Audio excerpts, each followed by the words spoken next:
Hello, ladies and gentlemen. Welcome to the Saturday morning D&D show. My name is Jordan with a silent PH in the middle, and I am joined by our wonderful co-host, the talented and awesome LBHackEmUp, who is joining us today because Lucian was out and could not make it. I would pour one out for him, but I really want my coffee, so I'm going to keep it there. And, you know, it's just, I don't want the mess. But welcome, everybody. So fantastic to have you here. Really excited.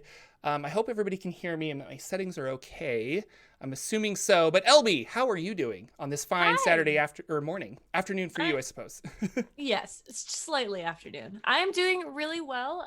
Some LB lore. I have 2 new fosters at my house today, and one of them is super sketch, like nervous all the time, and the other one just jumped on my lap. So things are going well. And by fosters, we are talking about kittens. Yes. Sorry. Yes. For you don't have like foster roosters or something that you take care of. Yeah.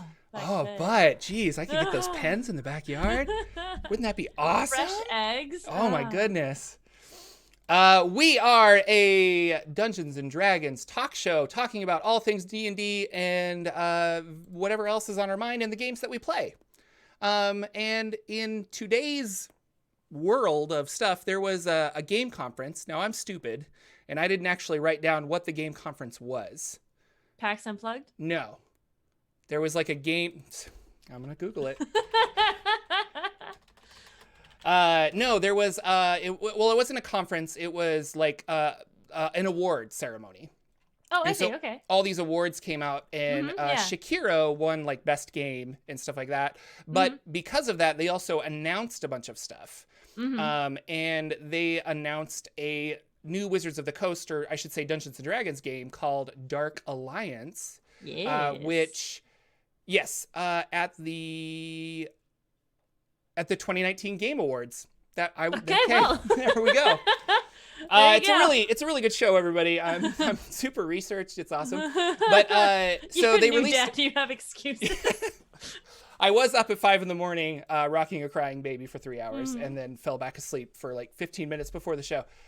So it's okay. We're good. But they announced they did a trailer for this. And it's this game called Dark Alliance, and it's going to be set in the northern Forgotten Realms, Sword Coast area, where the Drizzt novels take place with Canterbury and Wulfgar and Brunar. And it's going to be like a Diablo hack-em-up. An LBHackEmUp, a slash, and you're gonna run around and just like fight orcs and trolls and giants and things like that. I don't know. Did you watch the trailer? I did. I have notes on the trailer. I would like to hear your notes. More LB lore. I work in the video game industry. I personally think it was a very intense and cool like trailer. I hate that sort of camera movement though. Yeah. Well, like when it's attached to like fixed on one thing, that bothers me. But I did like the level of gore and it was just so well done and well rendered and all that. And it's from a studio that has only done one game before this. They opened in 2012. Yeah. So it's really impressive that the level, although you get the budget, you can do anything. And I wonder if the game company made the trailer because they're making the game. But the trailer was just a cinematic trailer, kind of like the Baldur's Gate 3 trailer that we got was a lot of, or it wasn't actual gameplay footage. It was just like, hey, we're building this. Yeah. I was really surprised by it because it's funny. Okay, I'm going to disagree with you because it's funny that you were saying like it was really well rendered and stuff because I was watching the trailer and I'm like, this looks like a 2005 graffics for a 2020 game. And it's not even gameplay. It's it's this. And the GoPro attached to Dritz's head as he's running around was just like, well, that's a little nauseating. And I don't play a lot of first-person shooters because I do get nauseous about things like that. So I was like, this isn't fun for me. And then also, the music choice was just, that doesn't feel like fantasy, like the Faerun iconic kind of this. I mean, you could have done like a big battle into Mordor kind of cinematic looking thing, but instead we have this. And not that it's a bad song. I'm not picking on the song. I just felt like it didn't fit the Drizzt theme, but maybe it fits the overall theme of the show. I don't know. Or by show, I mean game. Yeah, well, it's going to be released in fall of 2020, which means that they're still working on it, obviously, and I mean, they'll probably be working on it up until fall 2020, but they probably don't have a lot. The last game that they worked on was a top-down Diablo-esque, except for like it was futuristic. So they're probably using a lot of the same things that they used on their last game and just improving them for this. So I think a lot of the polish will be from like the way everything is created as far as visually and adding the UI and all the cool stuff like that. But I think it was a good company to go with if they're gonna if that's what they're going for. Have you read the Drizzt novels? I have not. Okay. I know of him. My dad is really into them, but I don't know who these other characters are. Yeah, so they're his like cronies that run around with him in the first book or something. Canterbury is his love interest. Brunor is his barbarian friend. Or no, Brunor is the dwarf fighter friend who's also a king. And Wolfgar is a barbarian of the northern tribes up there in Faerun. My friend who loves the books sent me a text immediately, and he's like, Wolfgar does not have a freaking top knot. This is ridiculous. And like, I mean, if there was a table in front of the phone, he would have thrown it up in the air. Like, he was just like, this is awful. I can't believe this. And I was like, well, I mean, it's an artist's interpretation. He's like, nowhere in the books does it say that he has a top knot. Okay. And I was like, all right. So the gameplay of it is that you pick one of these 4 characters and you're in a co-op action RPG and you kind of run around and just, I'm assuming there's leveling up. I'm assuming there's paths to choose, kind of like Diablo. Yeah. And it's just like, let's just go murder some stuff. And you can do it, from what I was reading, you can do it like local 4 players, together on your console, or you can do it over the internet, which is fun. So I don't know, when this comes out, we should have like a Dark Alliance day where we get like me and you and Lucian and we'll just like run around. It'll be awesome. And that's the thing. Like, my question is, how many people are going to be upset that they can't play Drizzt? Like, 3 people don't get to play him. Yeah, that's true. Sure. Yeah. I'm sure everyone else is cool, but like for me, I don't really care because I don't know the series and I don't know him that well. But like, or can you be 4 Dritzes because that's what everybody wants to play? Exactly. Yeah. Some interesting things about this game is a friend of the show, friend of the Forgotten Realms Explained show, AJ Pickett, who also runs a D&D lore channel on YouTube.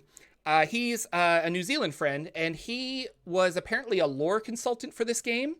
And I was going to ask him a little bit more of like, what does that mean? But I didn't know about like NDAs and stuff. So I don't know. We just kind of, and he lives in New Zealand and I didn't get around to it because, you know, baby and life and work and Christmas and everything else. But I thought that was really interesting. And I sent it to a couple of my friends and they're just like, well, why weren't you the lore consultant? And I'm like, well, I don't know.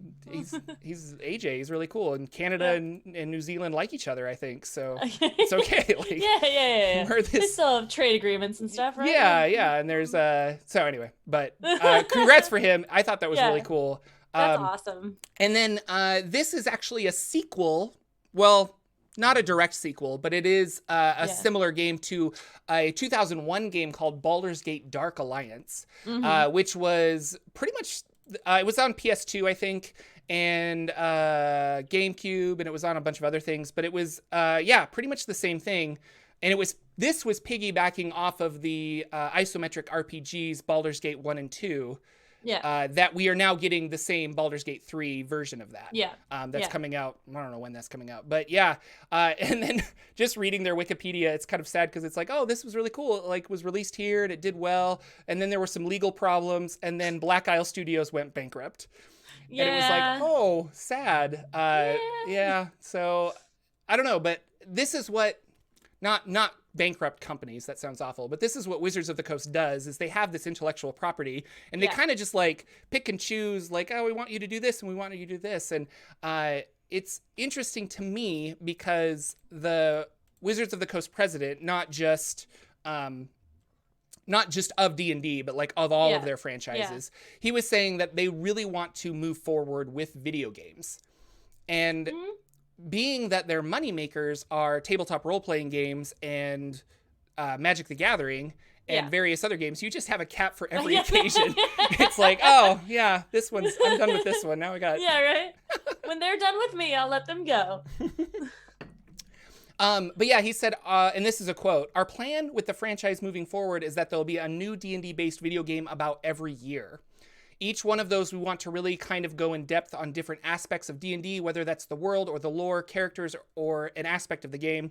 So you'll see more games that are traditional RPGs, you'll see games that are more action adventure, and you see games that might go a little further, like strategy games in a world like Dragonlance or other things." So they have Spelljammer and Dragonlance and Eberron and these other properties, these campaign settings. They could do a lot of cool stuff with it. But it's, I don't know. I wonder if we'll get like more. Sorry, I'm talking a lot. But like they made that video game for Tomb of Annihilation that was based off of the board game. I don't know if you remember that. So they made.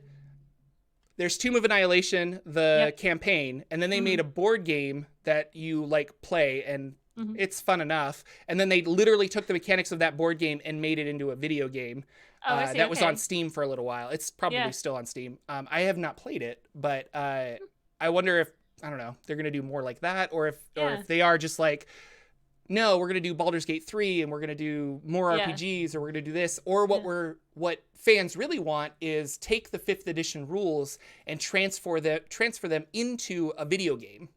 Yeah. Because so many people are, I don't know, like the Sword Coast Legends came out and everybody thought that they were going to do that. And then Sword Coast Legends was a skill path tree kind of like Diablo or something else. And it just didn't live up to fans' expectations, mine as well. Yeah. And it was like, oh, well, it's a really cool story. It's a really cool this, but the gameplay isn't the 5th edition feel that I wanted. So. Yeah, exactly. I think it's really hard to translate a tabletop game into a video game because, you could do something like Fallout where you have your choices of what you can do, but it's never going to be like as free form. And I think that what's that, so a lot of people are playing like a version of D&D on I'm not going to remember what it's called, but they play it on a system, a game. On Divinity Original Sin, I think. That's it. Yes, yeah. So they'll play it in there, but you're kind of like role playing over the game, and you can make custom things. So it's kind of like doing Roll20, but also having your like avatars, and you can see the spell, and exactly. It reminds me of Neverwinter Nights, and Scott in chat was like, he wants Neverwinter Nights 3, and I have been eagerly awaiting Neverwinter Nights 3. But no, Neverwinter Nights came out, and we played that game so much. And then I was in college, and I found other people that liked that game. And we had a couple friends that were like, oh, there's this this tool set to build modules and stuff within Neverwinter Nights. And he was building a campaign for us to play. And you can have like DM mode where the DM can like drop monsters in and stuff. And really cool, but overly complex, especially when you have finals and studying and things to do. But like, it was a lot of fun, and that is a game that I love so much. I think it's my favorite PC game. I've played it so many times. And then they re-released the like remastered version, and I bought it again and streamed it on Twitch. And I'm just like, this game's so cool. Well, what kind of game would you like to see them do with a D&D setting? Like what besides? Oh, that's a good question. Yeah. I'm trying to think of like even like a mobile type game that would work well with that, because you could do like a World of Warcraft type where you have your skills and your you pick your class, pick your race, and then it's just a side scroller type thing, or like a full-on world. Well, and they have Dungeons and Dragons Online, and Jordan played that for a little bit, and it's really fun to recognize these spells that you know. Yeah. And I remember I played like a dwarf wizard, and it's like, oh, I'm going to jump off this cliff and cast Featherfall. And you're just like, that's cool. Like, that's cool. Like, I wanted to be able to see that in a game, Yeah. But you're right. Like, I'm not really sure. That Pirate Sea game where people are like on the ocean, I was like, you could just take that and do it in the Moon Sea or something cool. There's a lot of options, but you're right. I'm not really sure what I'm looking for other than I want Neverwinter Nights 3 or Baldur's Gate 3 or something like that. So. Right. What if there was a like Watch Dogs or like Scum of the Earth type game that was just Waterdeep? Yeah. Like you're running the Zentharum, and you're part of them, and you have to climb up in the ranks, and that'd be cool. What? Yeah. What's that? That it's a first-person shooter team game set in like the world of 40K or something. Warhammer. Oh, I don't. GB would know. I don't know. But that one, I wish I could think of the name of it. But like you are, it's kind of like Overwatch where you're on like a team and then you have like but instead of an opposing team, you have waves of monsters that you have to take control. But if they did that like in Luskin, like seedy, evil Luskin with its pirates and stuff, and you have to like protect the city or you have to get from like point A to point B or escort something, like that could be really cool. Having like classes like I'm going to be the fighter, I'm going to be the wizard, I'm going to be the cleric, and then you just there's no leveling involved, you just have those abilities. See that I would also like you start putting that D&D layer on top of a game and I'm like I'm there. Vermintide. Thank you, GB. GB knew exactly what I was talking about. Told you. Vermintide is the game. I had a lot of friends that were interested in that one. So I don't know, they're not going to stop making tabletop role-playing games. Right. And we're going to get a 6th edition at some point in my lifetime. I know all that's going to happen. But it just makes me sad a little bit that we're like, well, we got to focus on video games for the next year. And I'm like, we want one video game a year. And it's like, well, and it's not really extra work for Wizards of the Coast a little bit. They have to like provide oversight and things like that. They're outsourcing it to companies. But I don't know, like, there's a part of me that's like, I should be happy that we're getting more stuff. But at the same time, I'm like, but I really prefer the tabletop. I don't know. Thoughts? True, but how many books came out last year? That's true. Let's talk about that. I don't think they're going to be slowing down anytime soon. I think that those are two completely different things that they are just going to focus on together and push forward. Yeah. And as Lucian always likes to point out, you know, these books come out and it takes you a year and a half to finish like a campaign like Ghosts of Saltmarsh and things like that. And my players were even, we have to scale back some of our games because one of our players' schedule changed, so we can't play twice a week like we have been. So the idea going forward is that we'll finish Acquisitions Incorporated and then we'll finish Ghosts of Saltmarsh. And then we want to start this other game that one of our players wants to run who's really excited for it. And he's doing the math and he's like, we're not going to get to this for like 8 months. Exactly. And I was like, no, like, I'm sorry. You're halfway through Ghosts of Saltmarsh. Like, I don't know what to tell you. Like, if you guys want to stop and start another one, but like, this is why I like playing, not necessarily one shots, but like a finite amount. Like, we're going to play for 5 sessions and we're going to do this, you know? And when I was running DCC for them, that's exactly what it was. I was like, we're going to take this month and we're going to play 4 Dungeon Crawl Classics games. And then we're going to play a D&D one shot. And then we're going to start our new campaign of Ghosts of Saltmarsh because that's when Ghosts of Saltmarsh comes out. And it was fun. But we knew, like, you know, it's a finite amount of time that we're going to play. But yeah, I haven't played through I've stolen bits from the major storylines, but I haven't played through or run a major storyline except for Ghosts of Saltmarsh. Well, see, that's why I play so many games because I know that, like, I already have the next, like, we're finishing Curse of Strahd beginning of next year. Then we're gonna do, I believe we're gonna revisit Waterdeep and go back to those characters just for like a little bit because. Oh, did you do Waterdeep Dragon Heist? Yes, we did. And then after we're finished with that, when someone comes back from deployment, we're gonna start Tomb of Annihilation. Yeah. So, but I also have like 3 other games that I'm doing. So yeah, no, that's why I have so many games because I'm like, well, I want to do all the things.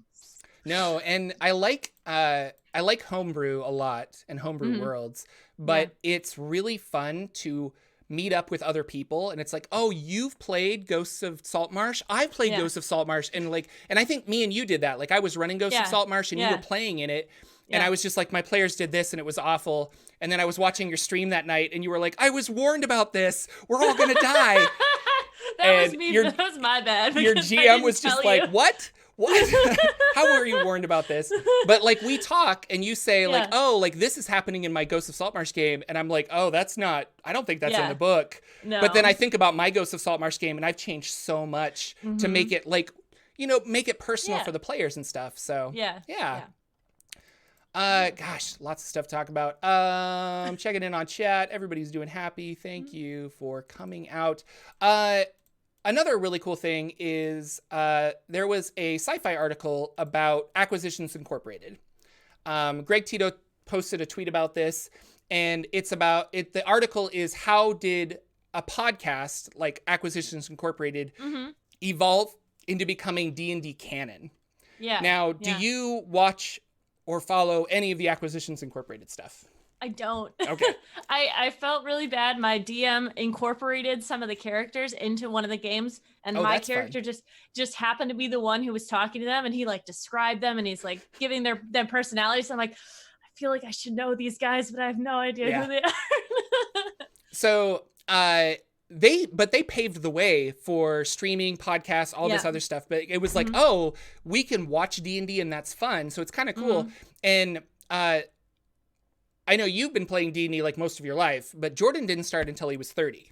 When I was playing, I was in a play, and I was watching these Acquisitions Incorporated games, and I'm like, this looks like so much fun. Like, I want to do this. I want to drink beer and laugh with my friends and roll dice. That sounds awesome.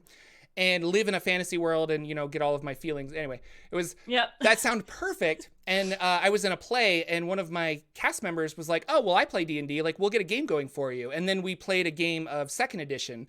But all of these podcasts that I was watching and listening to was 4th edition. So I was like, well, and it was fine. We had a good time, but I was like, I don't understand THAC0. This is confusing. I want to go over here. So then I ran a 4th edition game, which was a lot of fun. And then 5th edition came out, and it's been the same group, and we've been playing for like 6 years now, 5-6 years. Lots of fun. But so I grew up with Acquisitions Incorporated. I've been following it. I don't actively watch the C Team because I just don't have time. But the main PAX games I follow up on, and it's been fun to see these characters evolve and grow, and so I really like that, and I like that they have found a place within the Forgotten Realms and just D&D in general. It's they have so much to offer as far as like something different, something to add to the system, because we have in our Monday game, we have incorporated some of the stuff as far as business of running a business in D&D.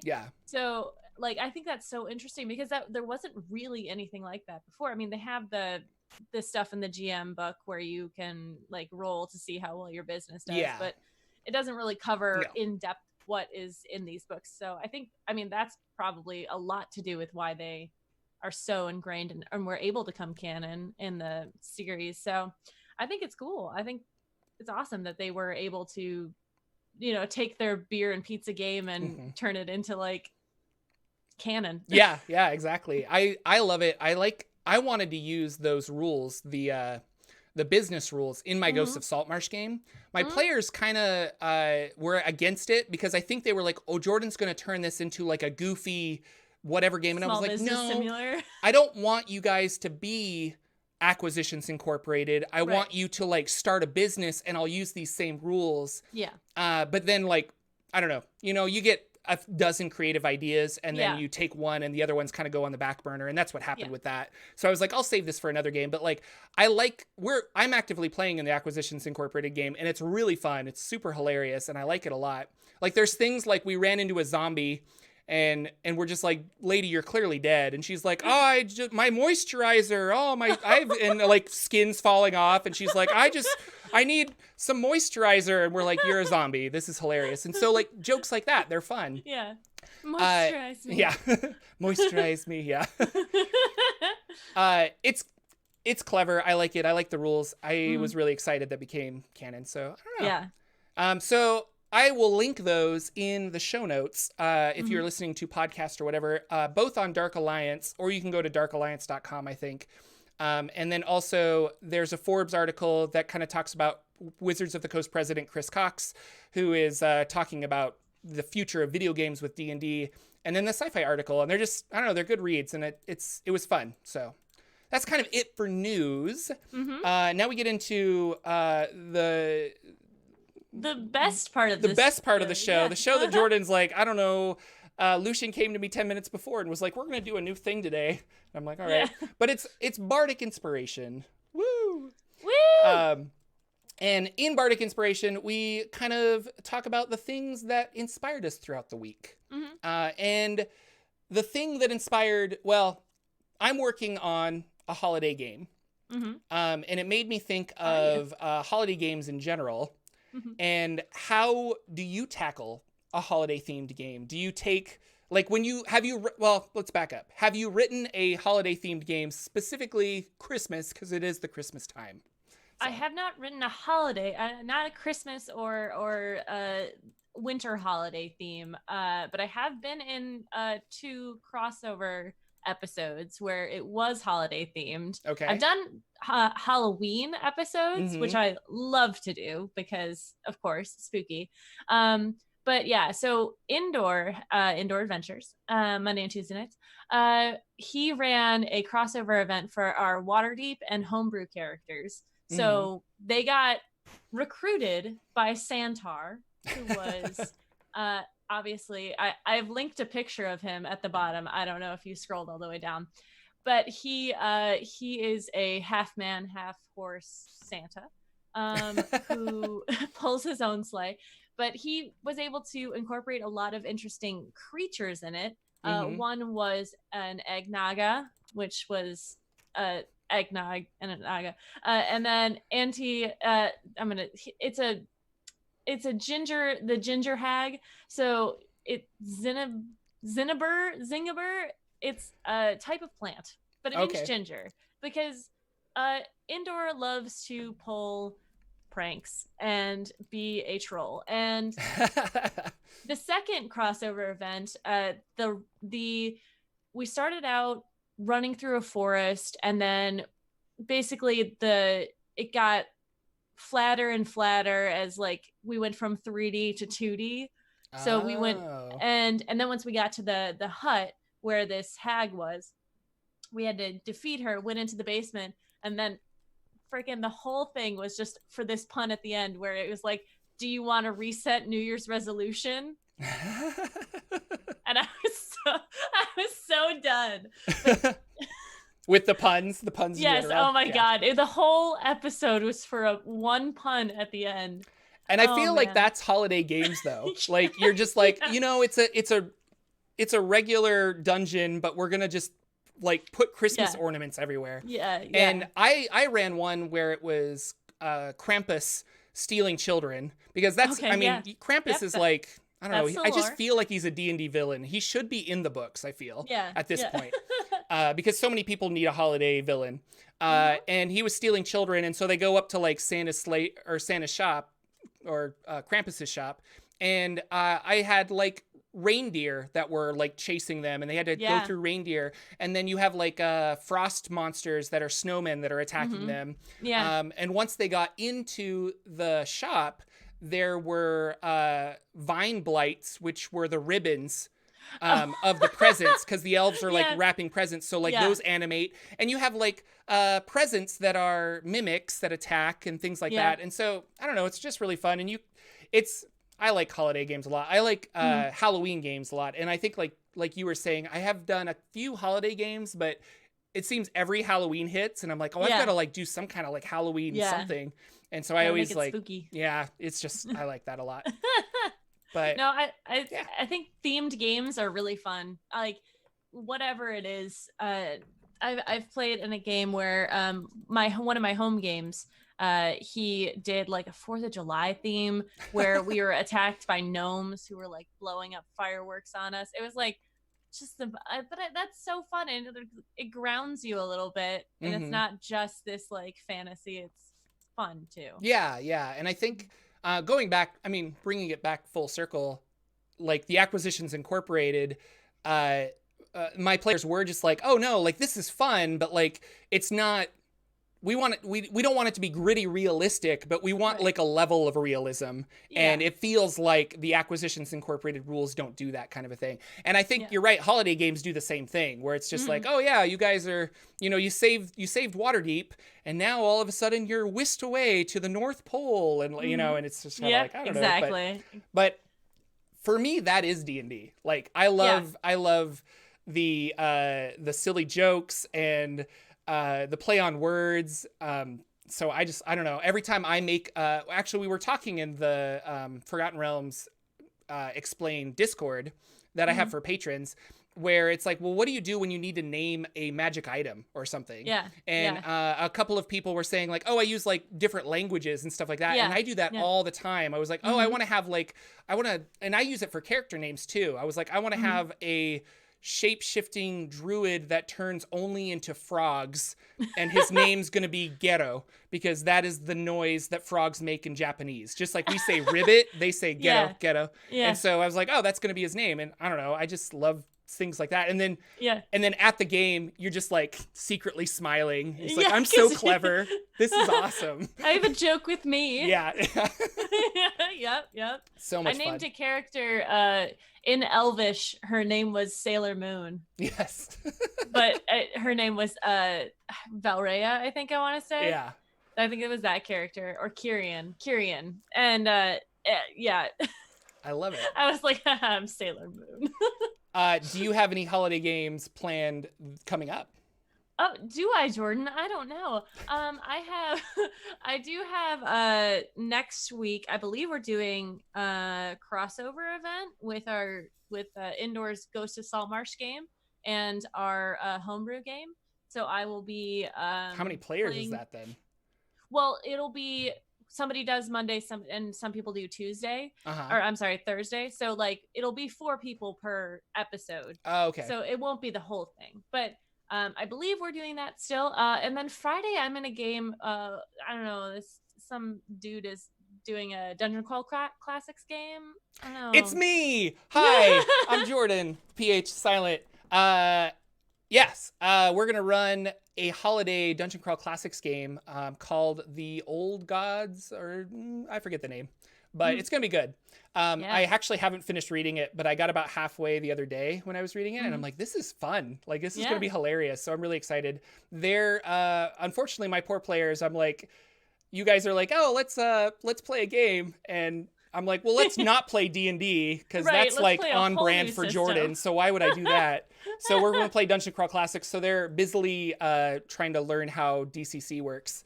Yeah. But it's going to be a lot of fun. So that's going to be on Indoor Adventurers channel, on his Twitch channel, probably like 6 or 6:30 on Friday, I think. Well, that's my time, 8 or 8:30 Eastern. And it should be really good. Yeah. It's going to be a lot of fun. So that's our holiday game. So I'm just going down through our list of things because we have show notes. It's awesome. Yeah. LB, our guest, our wonderful co-host for the day. You play a lot of games. I do. And you play a lot of games online. Yes. And Lucian and I have talked about this. I don't want to say to death, but he's very adamant that he really likes playing on the computer. Yeah. He likes Roll20. He likes the tools. He just really, I don't know, enjoys all of that. I really prefer the table because I don't want to I want to draw the map as it's happening. And I like minis, and I like the freedom of like, well, and you don't have to stream, I guess, but like I always feel when I'm at the computer, I have to stream a game, and then it's like, oh, I need to like get up and get another beer or something. And I don't know, I just feel awkward that I can't do that when I'm streaming. But real life table play or streaming on the internet, which do you prefer? That's a very difficult question, because if I could play all games in person, I probably would, but then I don't get to play with my friends online. That's true. I think each one has its pros and cons. I think having to be on when in front of the monitor the whole time is a bit difficult. Like when we're playing at my house, when we're doing our Descent to Avernus game, it's like, all right, well, you guys figure out what you're doing. I'm gonna go upstairs and get some pizza, and like you can just. It's very relaxed, and I think that I've gotten to the point where streaming online, doing stuff like this, I feel way more relaxed doing it. I remember the first time I streamed, and I was like, "Oh my god!" I just have to like look forward the whole time, and now I'm like, "Where the fuck is my cat?" I was petrified the first time I got invited to a stream, and I had only played on. Table. I gesture over here because that's where my table is, but I've only played like at the table, and they were like, no, we want you to be on the stream, and I was like, okay. And the other people seemed to know exactly what they were doing, and I'm just like, and I want to point out I had never been a player for I want to say a fifth. No, like I hadn't been a player for like a year and a half. And so I'm just like, I don't even know how to play. Like, what do I do? Like, ugh. And yeah, I was like some kind of fighter and I was running around and it was a really fun game. And I've made lifelong friends from that game, which is really cool. But you're right. Like, I don't know. I really prefer table. I guess I just like the relaxedness of it. I do. And I like you'll probably get on this level too. I like acting with people when they're there. Yeah. I'm having an emotional scene with another character and I'm staring at my screen and I'm like, they don't even know if I'm looking at them, which is also good because if I don't want to zone out during the game because my character is not paying attention, I can pull up something else and scroll through Pinterest and nobody knows because I'm looking in the same spot. Now we all know, but now you know. Look for it. You're on Pinterest right now. Stop it. I'm sorry. But I would definitely prefer to play in person, but I understand that there's a challenge with that as far as like finding people. And I mean, you have a good group and I have a good group now, but I don't know, man. Having people over my house 5 nights a week and I can't just be like, hey, no, leave. And it's especially so surprise, I have a baby now. And I'm trying to organize an online game because I have all of these wonderful people in my life through the internet that I want to like hang out with and interact with. And LB, you and I were talking right before the stream started that I was we met at Gen Con. And you actually asked me, like, have we done a game together? And I was like, no, I don't think so. Like, I've never met you. Like, I know of you because you've been on X, Y, and Z stream. Yeah. But I was like, I don't know you. But we just kind of, like, hit it off. But I was at the Critical Role party that they were having. And I ran into a bunch of people that I had done one-shots with. And you're just like hugs and talking like your old friends and da-da-da because you had this shared experience. Yeah. And it is like, oh, you're right. And these people are really cool. And if I want to play with these people, I need to like do that. But I've also done some local games because I went to Adventure League for a while until I found like a group. And I don't want to be like, there's people that you don't necessarily want to play with that also like D&D. Yes. And although everybody should be allowed to play D&D, it's like, well, I don't know. It's just kind of one of those things where you need to find the people that you mesh with best. Right, exactly. And that can be easier online, I think. Because, for sure. I don't know, you can like go watch their Twitch stream or like see how they post on Twitter. And you're like, I think we're aligned. It's going to be fun. Yeah, stalk people to see if they're good for your game or not. And Indoor says I get a night on his channel, so I'll hijack it and we'll have the Jordan the Jordan like Friday night show where me and Felix play checkers. It's gonna be great because I'm not gonna run anything cool indoor. I'm gonna just play checkers with my cat, and you're gonna regret everything about that. That is solid content, though. Solid content. I stream my kittens, like people love that. You play a lot of games, LB. Do you have any memorable characters that you've played over the years? Anything really awesome that you're like, I wish I could go back and play this character again, or like I can't play this character because they died, but I have like their shrine up on the wall, and I light a candle every like 14th of November. And no, I do have. I actually keep a lot of my character sheets from characters I've played in the past. I do have a couple that just every once in a while pop up. And like I said, I've been watching, and this is kind of a Bartok Inspiration thing too. I've been watching a lot of sewing tutorials, not tutorials, or vlogs recently. And this one woman, Bernadette Banner, does Victorian era recreations. And watch her stuff. She's amazing, and she speaks so eloquently, and like she's an amazing person. But she's been reproducing like corsets and dresses, and she did this Lady Sherlock outfit. But I have a character named Maggie who was in a not Monster of the Week, the other one, Apocalypse World game, and I played her. She was from the Victorian era. We were doing time travel, and she was so. I wish I got to play her more because she's very honest, but in a very manipulative way. So she worshipped Grasset, the demon lord, and she had this cult or these followers, and it was a challenge to, because I can do manipulating characters, but to do it without lying is really difficult. Like when she would like get people to come into her cult, she would talk about like, oh yeah, no, he wants everyone to have, to do what they want without restrictions, like that sort of thing. Like, and then you slowly like bring it in like, oh, that he's the green-eyed man, he's, what, this, that, and the other. And then at the end, when they're all so invested in it, then you're like, yeah, he's a demon.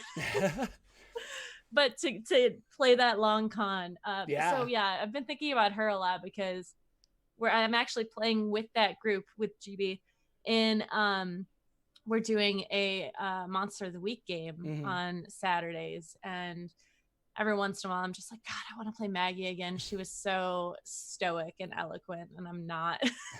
Reminds me of the comedian Maria Bamford had a bit where she's like, so Maria, if you want to come over, like it's just a couple of friends, we're going to get together and we're going to have, I don't know, there might be some drinks and stuff, but yeah, it's just come on over. It's going to be good. And we might talk, and I might have some pamphlets that I could hand out, and it's going to be just a really nice time. So why don't you come over? And then Maria goes, sure, I'll join your cult. Yeah. It's like, oh, okay. Yeah, no, that was it. The blood orgies and stuff, all that, Yeah. But yeah, no, that's, there are a couple characters that two of my characters have become gods now in my. Oh, wow. Yeah. One of them was a druid. And then, well, I guess maybe three. One of them was a demigod. She was Soul's child, who was like sent because it was a whole thing, but she ended up ascending into the celestial plane. She wasn't like a god, but she saved all of them, so like that's fine. Yeah. And in that game, one of my other characters, Tifa, who Cyberwolf hates because she's in indoors game now because of Patreon, whatever. But she went into the underworld and killed the soul of the Raven Queen, so she became the Raven Queen. Yes. So, yeah. So there you go. Yeah. But if I ever want to revisit, and I encourage people to do this, if I ever want to revisit or think about my characters, I'd write a story about them. I'd like sit down and I'm like, all right, well, let me either write the story of what happened to them in the game, or write a new story, like write a little enclosed one shot for them, or like I'd novelize it. But in general, I think just either that or monologue in the shower as them. Yeah. That's so fun. Makes me so again, going full circle, the Acquisitions Incorporated stuff, I really like the idea of like having a character that's tied to you, that like when your friends are just like, hey, I want to run a game, you just use that character. And for a while I was doing that with this kobold thief named Dirk, and I used him on a couple one shots. And then Lucian had a game where I was like, I'm gonna play Dirk again, that sounds fun, like and he's gone from like level 9 to level 5 to like level 8 because it was whatever I needed him to be for the one shot. But I like the idea of like having this character that I don't know, it's hard because it's fun to play new characters all the time. But I think it's also fun, especially in a streaming sense where, people are tuning in and they're like, oh, Jordan's Dirk again. Like that's really exciting. And they like to see that character, and they like to see you be that character in a new situation. And it would be, I don't know, this is another 2020 pipe dream, but I want to get like a group of friends together and be like, here's our core group of characters, and we're going to do like occasional one shots with them here and there. And then like maybe we all play at Gen Con together and record that as a podcast, or like maybe we do this, but it's always like, oh yeah, GB has this character, or Lucian has this one, or LB has this one. And I don't know.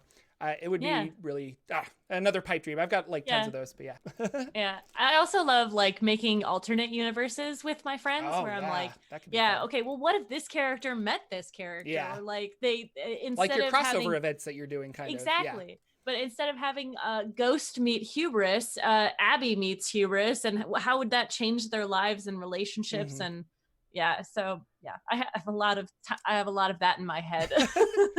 Well, and then speaking of games and your head and things like that, what are you playing? What are you working on? What's going on? Oh my God! Like so many games, but like okay. What have you been doing in games the past week? We'll say that. Okay. The past week. Okay. Last week was Monster of the Week in our Sunday at 4:00 game. We found out we were hunting this creature that we thought was a werewolf. Turns out it's a Straga, and it was created by a demon. So we kind of trapped her. She's in a cage, but we've also trapped the demon that created her. And we're all kind of new at this monster hunting thing in the sense of like actually hunting monsters. My character is the expert, so she has read all this stuff, but she has really no idea what she's like. She has a shotgun, but she like every time she shoots it, she like falls backwards because she doesn't know what she's doing. It's all theory. Like exactly. I know that I point the gun this way and blah, but no real world experience. Yeah. She got a nasty bruise from it last time. And then we didn't have our Pro Restarter. We do our Cypher System game. We did not have that this week. Monday was the Four Keeps, where, let me think. Well, and Four Keeps is a D&D game that you're in, long running on Indoor Adventures channel. Fifth edition homebrew. I play a halfling barbarian named Gwen. That's this half. And we... one of our characters got kidnapped, and at the end of last episode, Indoor had trouble because we had a guest and this thing needed to go in a certain direction. We only had so much time, and so he kind of railroaded my character into not doing what she would have done, which is fine. As a DM and as a player, I get that, and I understand that, like if you want to get to a certain spot and you only have so much time, right. I'm not upset about it. So he was, and he's like, hey, look, I know that you didn't want to do this, so anyways, we ended up finding him, and one of the guest character, GB's character, had given the Calum to the bad guys, basically. So then he got kidnapped. And when we got him, GB's character was acting like he had no idea what was going on. Mm-hmm. And so what ended up happening was one of the characters insight checked him. And I guess I want your opinion on this. When you insight check another player character, do you have your that character roll for either deception or persuasion, or do you use it as like a flat, you have to get over this to realize what's going on? It's tricky. So that's a good question. And I did a Tomb of Horrors game, and one of my players was trying to hide something from somebody else. And she, like, meta knowledge knew that this person was hiding this thing. Yeah. But so in that case, because meta knowledge, everybody at the table knew that this character was lying and hiding something. Yeah. I had him roll deception and she roll insight, and we see which one is higher. Yeah. From what it sounds from you, you didn't have meta knowledge that something you might be like, something's going on. Oh, you did have meta knowledge. Yeah, okay. We knew that he had given this character to the bad guys. Okay. So yes, I would have done it like that. Yeah. But at the same time, I guess my point is that if people didn't really know what was going on, I would use a standard number. Like me, the DM knows that, Jacob over there is lying, but, LB doesn't know. So LB's going to roll insight, and I'm going to be like, no, he's telling the truth, Yeah. So, I think it's an interesting predicament. And I at my table personally, I always say, all right, roll an perception or deception, or a deception or persuasion check. Like, I don't specify, roll deception, because then they would know that it's a lie. But so like, whatever you're doing, roll for it. But I think what's going on, because I is smart, I think that his memory was wiped. So because he absolutely believed what he was saying, and the roll was pretty high, so I think that's what's going on, but I thought that was interesting too. And then Tuesday was Curse of Strahd, which we had them switch this week, but Curse of Strahd this week was the guest game, so I wasn't in it. We're doing our assault on Ravenloft, which is incredible, and it's going to be scary. I'm not ready for it. And that's the big culmination where you guys are probably going to finish this in January or something, correct? Yeah, exactly. Yeah, because next week is we had to break into 3 groups because I won't be there next week. But the one group is going to get the sword, one group's going to kill the heart, and the other group, which I'm part of, is going to go free Escher from the dungeons and then meet up and kill Strahd. So that's awesome. Yeah, but that's it for me this week. I didn't have 100 games. Only the 3. Only the 3. No, that's really cool. Yeah, and you're running, and a lot of these games, I think all of them are streamed. So if you are interested in LB's game or the the climactic end to Curse of Strahd, be sure to check out her. Well, I'll say go to your Twitter, and I think you have all of your games pinned on Twitter, so people can find them if they'll be interested. Either that or I'll retweet it when it's happening. Something like that. So go follow her. She's awesome. I didn't play any games last week because life and Christmas really, like people had like holiday stuff going on. Yeah. But I am playing today directly after. And my players were, it's the same guys that I play with in Acquisitions Incorporated, but Nathan DMs that one and then I DM this one. But something, I forget exactly what happened, but we decided to not play Acquisitions Incorporated at his house and come over to my house. So I need to clean my game table so that we can actually do that. But Ghosts of Saltmarsh it's so good. Like, it's really fun. I really like it a lot. And I've said this before on the stream, but like when I was reading it, I was really frustrated because one adventure gets them to level 5 and then the next adventure is level 7. Yeah. And you're like, well, do I just bump them up 2 levels? And I personally didn't want to do that. So in the back of the book is a bunch of like, here's like side quests that they can go on. And so they did a bunch of side quests, and those side quests have allowed me to kind of wrap the story around them. Like a tasty burrito, and now they're in this like novel burrito that they're just like world building and lore, and it's just delightful. So now they are level 7, and we're actually getting back into the dungeon, and so today is going to be the start of a fairly long and complicated dungeon crawl, and I don't know entirely how to do it because I like to draw the maps out ahead of time, but in this situation I don't think I can, because the dungeon is so big and my map is only so big. So what might happen is I'll draw little encounter rooms here and there. And then I think I'll hand them the map at some point and say, here, a marker, like here's where you are, here's where you can kind of go and things like that. But they have to like assault this Sahagwin fortress. And that's awesome. Most of it is underwater.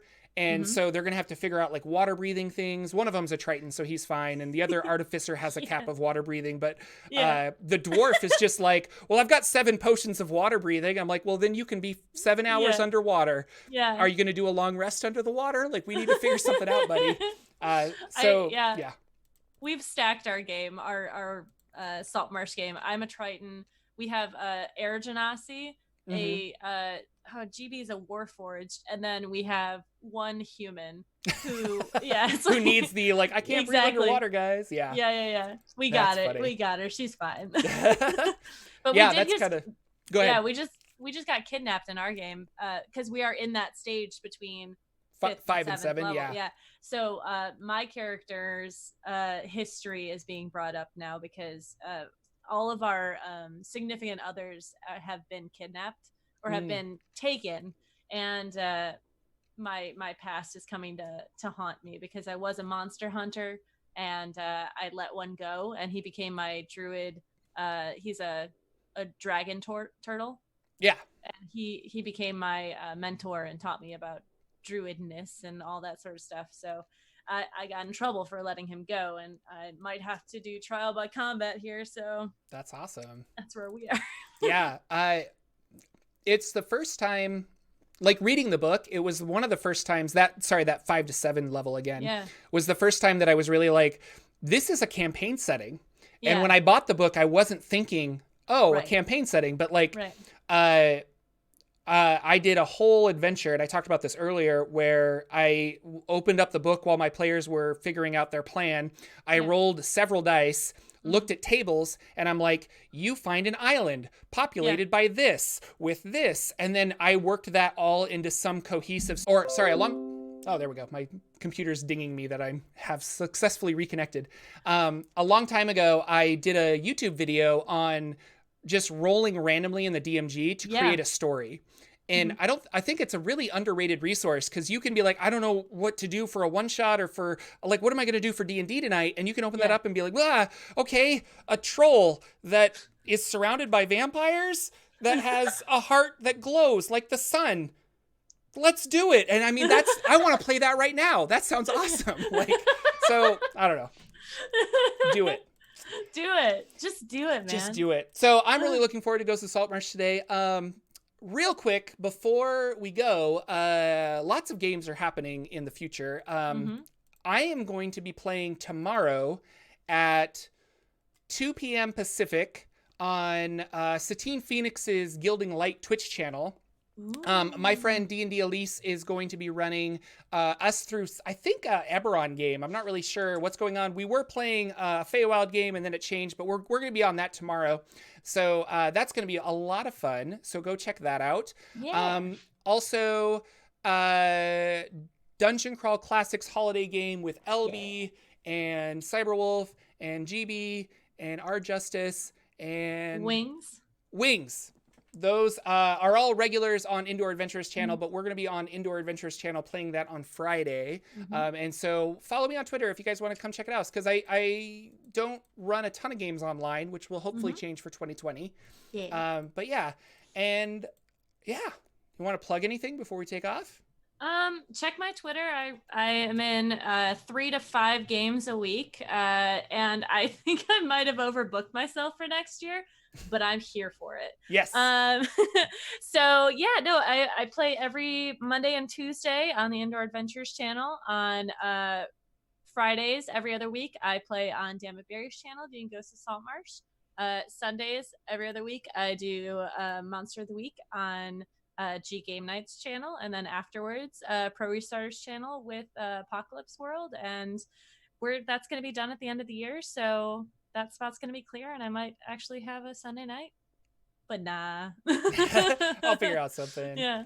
And again, about the Satine's Gilding Light channel, they're doing, like, I mean, I'm tomorrow. The super famous people are actually performing today. But like Keith Baker's running a Eberron game, and they have Travis McElroy and a bunch of other really cool people. So go check out her stream because it's cool. But I thank you for coming and checking out our humble stream, because that's awesome. And that's on Twitch. You guys are fantastic. Thank you again for watching us. Thanks for hanging out. Thanks for joining us this Saturday morning D&D show. Please share this with your friends. Tell other people. If you listen to the podcast, rate us on iTunes. Give us a thumbs up. Do all those things. Subscribe. We're still trying to get to 1,000 subscribers. It would be awesome if we could. LB, thank you very much. Thank you for having me. The talented LBHackEmUp. I really enjoy that you were able to come and hang out with us today. That's awesome. Yeah. So twice, you're going to become a regular, and then I still think that, you and Lucian are going to like push me out of the way. And it's like, what? Yep. What? Yeah, what?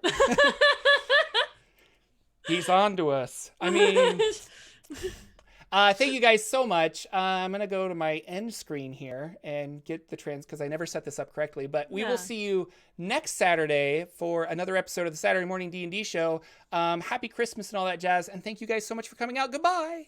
Bye.